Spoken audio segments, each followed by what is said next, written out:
You know, I've lived in Vietnam and researched a lot. I think if I asked many Vietnam veterans or people of the Vietnam era who was responsible for getting us into Vietnam, uh, almost everybody would say LBJ. Nixon killed a lot. Maybe JFK had some responsibility. But you say that there's another person who's the most responsible for getting the United States into Vietnam. Who is that? Secretary of State John Fuster Dulles was the figure who began the American involvement in the Vietnam conflict. And it happened in a very interesting way that shows you that this conflict never had to happen. This was something that was a political calculus. It was not something that was thrust on us at all.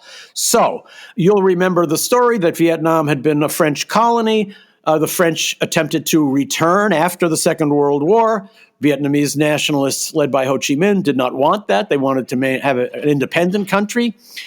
They fought a war against the French. And finally, the French suffered a decisive defeat at the Battle of Dien Bien Phu and decided to withdraw. A conference was held in Geneva at which all the parties to the Indochina conflict were invited, including the big powers, the outside powers, and the local powers. It was at that conference that it became clear the French were finished. They were withdrawing. The British realized there's no way to stop the rise of nationalism in Vietnam. It's a losing cause to try to defeat Ho Chi Minh at this point. So let's just leave it and accept the reality that this piece of real estate is going to come under the leadership of somebody who calls himself a communist. Everything else is a worse option.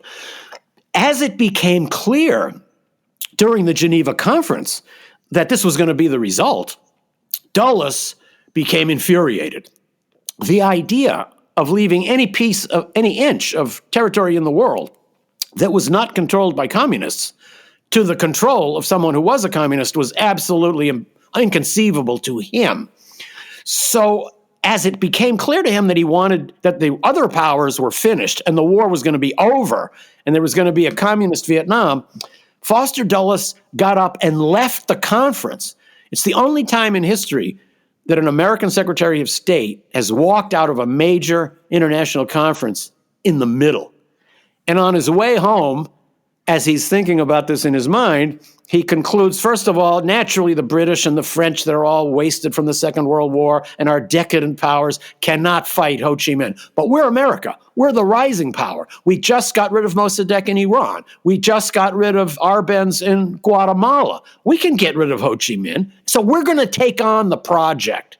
And when he got home, he began the process with his brother, the CIA director, of building up a large station in Vietnam and beginning what became the military campaign against Ho Chi Minh.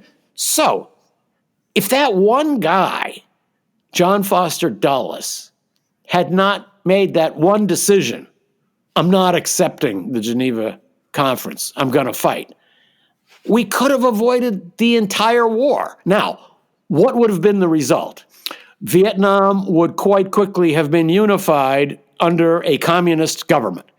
And that probably would have had the result that it had when it actually happened.